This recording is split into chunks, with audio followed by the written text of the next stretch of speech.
Okay, so we're going to talk about what to do if we have pulleys. So if you have a pulley, let's say this is a pulley, and you have two masses hanging, call this M1 and M2. And I want to figure out, if you let go, which way is it going to move, how fast is it going to accelerate, and what is the tension in the string. Okay, so that's one of the ways you'll see the problems. The other way is like this. This is what we did in lab, or like in class that one day, where you have like a block or a car or something, and you've got a string that goes across it like that, and you've got a hanging mass.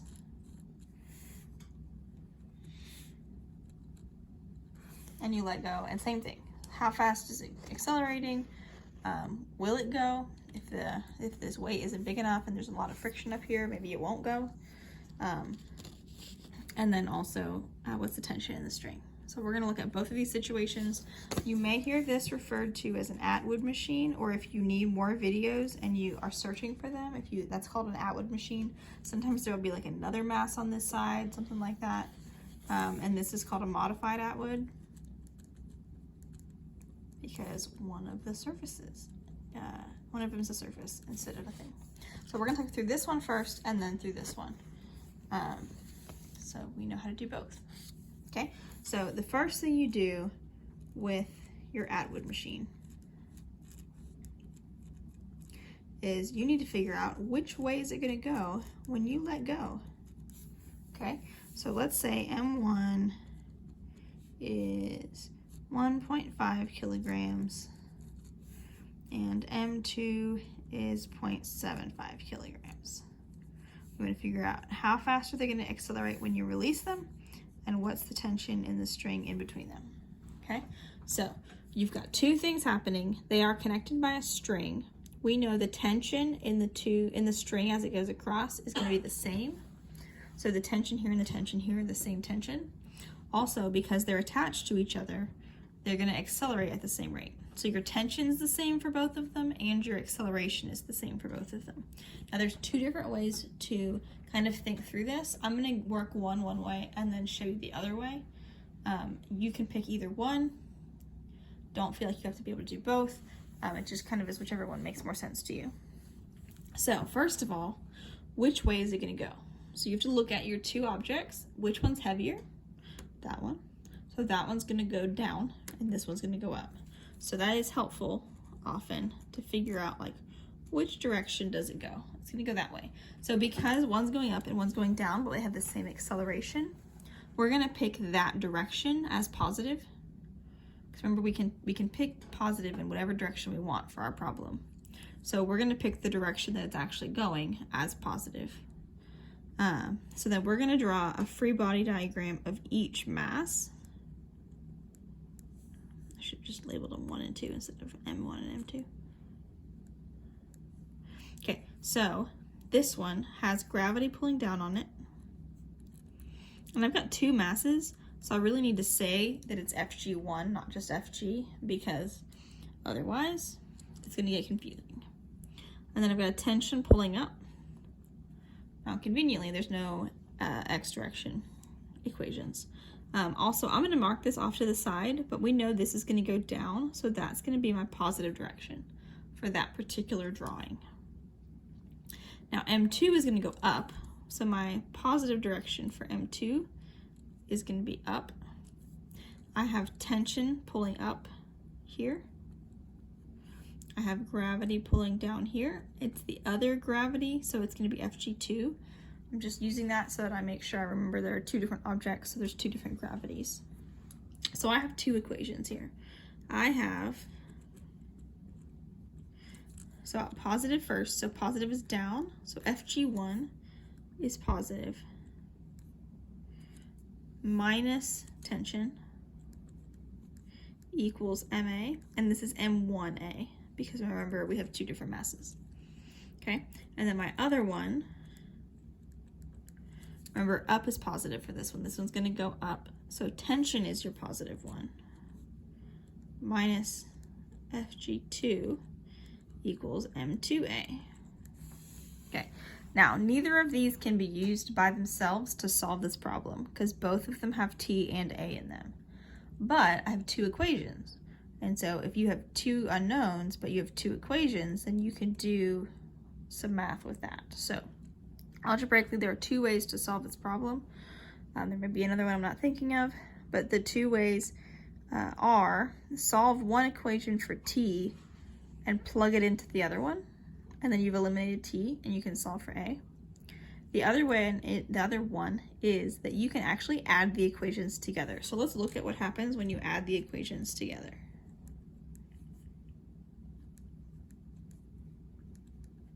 Leaving some space here so you can see something in a second.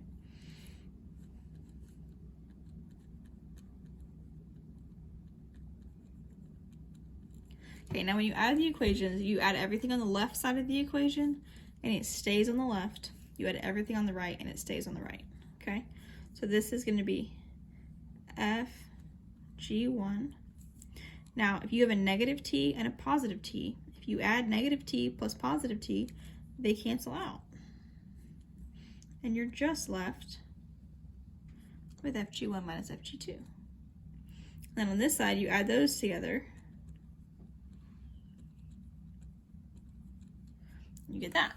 Now, remember, we're ultimately solving for a. And then what we can do is once we find a, we can pick either one of these equations and we can plug our a in and then we can solve for t. So we're going to solve for a here and then use that to find our t. So if we want to solve for a, first of all, I need to not have two a's. We need to get those together. So what I'm going to do is I'm going to factor the a out. I'm also going to substitute mg over here. So I'm going to do two things at once. So fg is mg, so we're going to call this m1g minus, this is fg2, so that's m2g. And I'm going to factor that out. So this is going to be m1 plus m2 times a. And again, if I distributed this here, you end up with that. So I'm solving for a. So now I need to divide by m1 plus m2.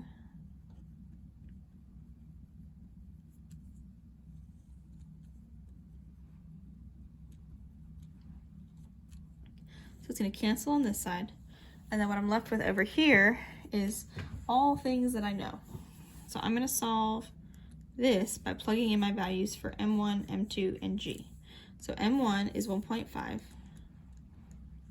times 9.8 minus m2, which is 0.75 times 9.8 over m1 plus m2. So 1.5 plus 0.75. Okay, so let me do that real quick.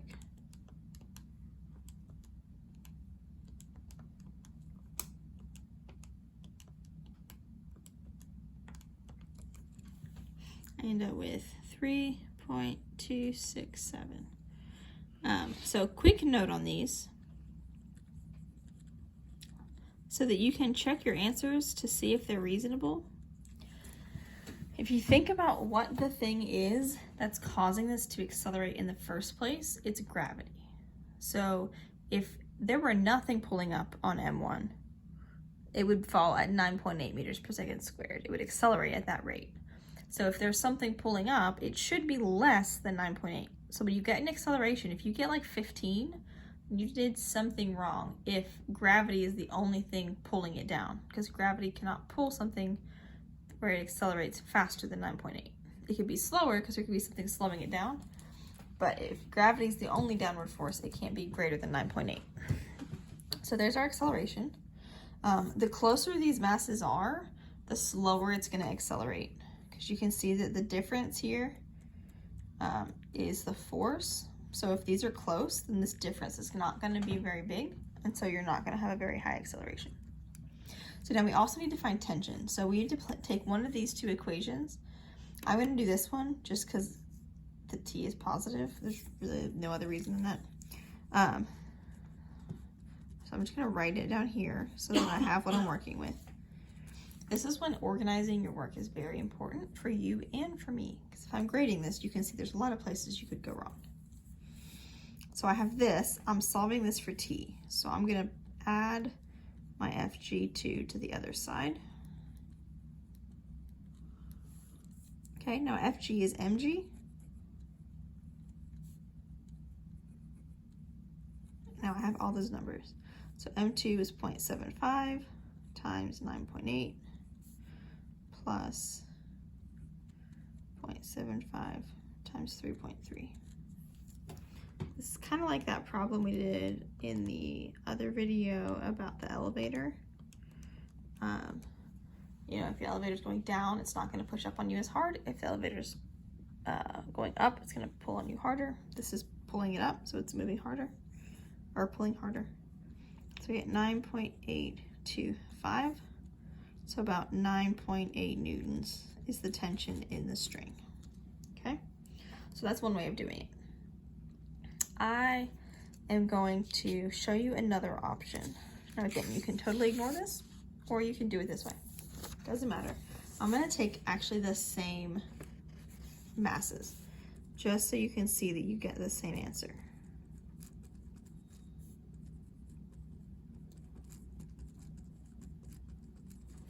Okay, now this time, I'm going to think of my two masses and the string as one big system.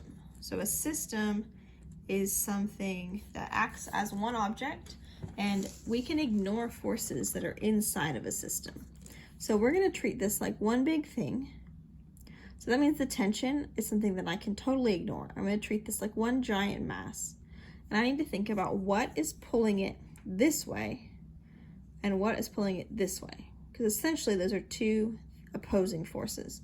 So like picture this as two things connected by a string, and I've got something pulling this way and something pulling this way. And those are really the forces being applied on the system. So think of this as one object. Okay, so I can ignore the tension because it's inside of the object. And I have two things pulling. So if I think about what's pulling it this way, which would be this way, it's the weight of that mass. Okay, and if I think about what's pulling it the other direction, it's the weight of the other mass. Okay. Okay, and what is the mass of this system? It's M1 plus M2. So I can act like this is one thing, and I can write one free body diagram here. So this is my mass, M1 plus M2. I have FG1 pulling one way, and I have FG2 pulling the other way. Now again, same thing, which one wins? The bigger mass. So I'm going to pick that as my positive direction because I know that's the way it's actually going to go. So I have one free body diagram and I have one force equation. I have FG1, it's in my positive direction, it's the way it's going to go, minus FG2 equals, I'm going to call this capital M A. This M is the total mass of those two objects. So if I look, I end up with M1G minus M2G equals M1 plus M2A.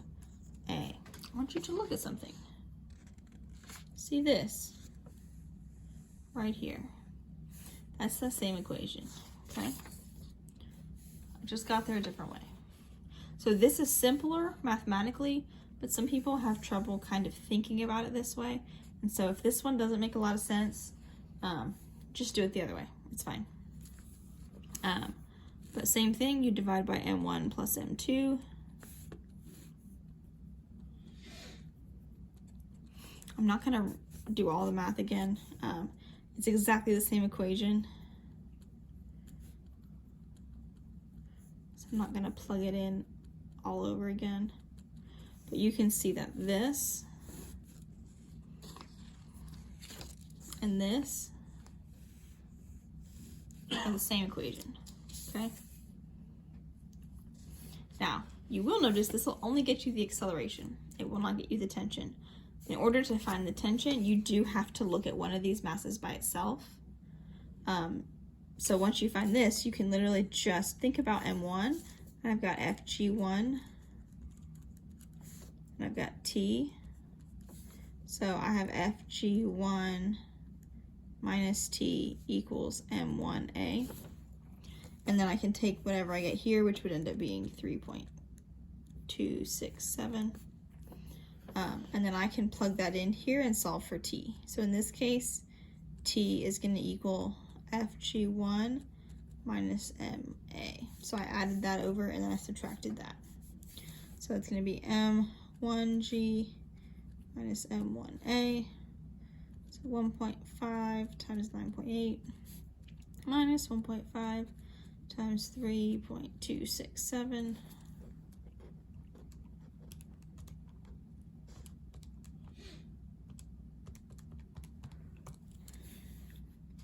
I get 9.7995, which rounds to 9.8. I notice I got a slightly different answer. It's because I did round this. This in the calculator was 3.26666666 repeating. So I rounded it, so I got slightly off, but it still rounded to the same number. If I had rounded all the way to 3.3, it could have ended up being 1 decimal point off, above or below. But if you showed me all the work and it's just that you did that, you might miss a sig fig point, but you're not going to miss anything else. Okay? But again, you have to show me your work really, really well. So now we're going to do one other one, and that's the modified Atwood. So that's if I have something like this, where I have, I'm just going to call this 1 and this 2. Now we're going to say this time that this is frictionless, just to make it simpler. You'll get the idea. The only difference is you have to add in that other thing, the friction force, if you want. But this will show us kind of the main method without being too much. So let's say that we have 2 masses.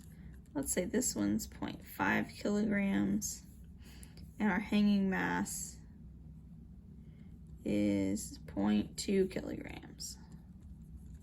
Okay, so we're gonna let it go, see how fast it goes. Again, you did this with the cars and the washers or the whatever weights you were using to kind of determine the F equals MA equation. If this was on wheels, then it would be really low friction, and so it would approach that. So we're gonna just kind of see what happens. Okay, so we have this one is gonna actually have 2 force equations because it has forces in both directions. So the free body diagram, you're gonna have a tension pulling that way. Now I will say these 2 are still the same string, so your tension's still the same. So we don't need like a T1 and a T2, we can just say T. Also, just like the last problem, these are tied together, so they're gonna move as one object. And so the acceleration is gonna be the same. So like this one's not gonna fall faster than this one goes, okay? So we've got a tension going this way. We've got the weight of the block. We've got normal force. And that's it, because there's no friction in this one. It's frictionless. So this tells us that. Okay, and then the other block has gravity pulling down. It's 2, because these are 2 different masses. And then tension pulling up. Now again, to pick our positive direction, let's think about what's gonna happen when we let go. So if I let go of this, there's no friction here. So this is gonna pull down and make it accelerate. So this is gonna be our positive direction, okay? So for this one, it's to the right. For this one, it's down. So if you wanna kind of put it off to the side, technically you're not supposed to have anything else extra on your free body diagram other than your labels and your arrows. If you want to put it off to the side a little bit, that's fine. Okay, so we have 3 equations here. So we're going to have Fx for mass 1. It's T, and there's nothing pulling backwards, so it's literally just T equals M1A. Okay, and the other one, oh wait, I didn't do Y. So Y, I have Fn pushing up, Fg1 pushing down. Okay, and then think about what it's doing in the vertical direction. So the block on the table is not moving up and down. It's only moving sideways. The hanging block is moving up and down, but this one is not. that means that your A in that direction is 0 because it's not moving in that direction. And what that tells us is that the normal force equals the gravity. Now, in this case, we don't really need that. If we had friction present, we would have to use that to find Fn, which would help us find friction force. This time, we don't actually need it. So then the other equation is going to be, excuse me, again, the thing going in the positive direction is going to be the Fg2. The T is going opposite it, so it's going to be minus T, and then equals M2A. Okay, now this one is a little easier to solve because this one is literally just T equals M1A. So what I can do is I can take this and just plug it in for T, and I've eliminated my T, and then I can find A. So that's what I'm going to do. I'm going to come down here. So I have Fg2, which is M2 times little g, minus T, but we know that T equals M1A. So I'm just going to plug that in right there. Equals M2A. Now I'm solving for A, so I need to get these A's together. So I'm going to add that to the other side. Add it over here.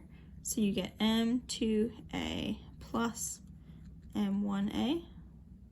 So then I'm going to factor it out like I did the other one. So M2G equals M2 plus M1A. Okay, and then divide over that.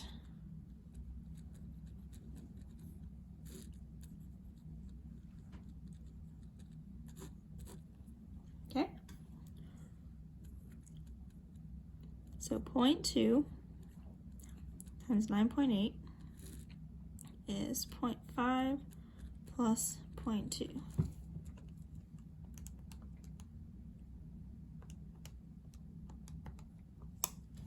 So 2.8.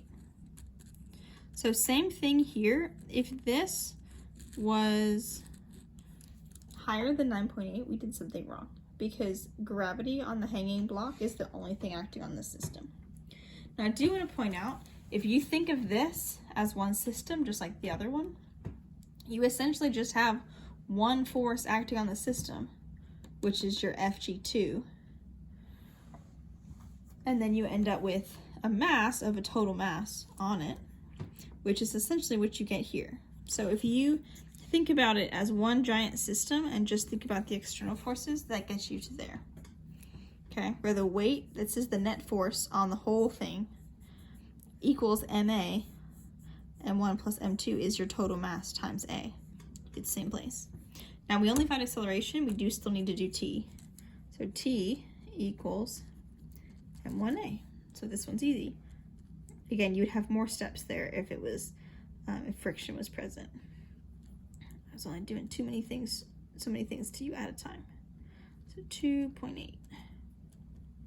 Also, keep in mind, any of these things that we're finding acceleration for, I could also ask you to do a kinematics or motion problem. I will not ask you to do it all the time, but I probably will throw in one or two for you just to make sure we're not forgetting all of that stuff. Okay, so hopefully that helped with another one. So that's kind of how you do pulleys. I had a couple of examples in the problem set that I gave you of pulleys.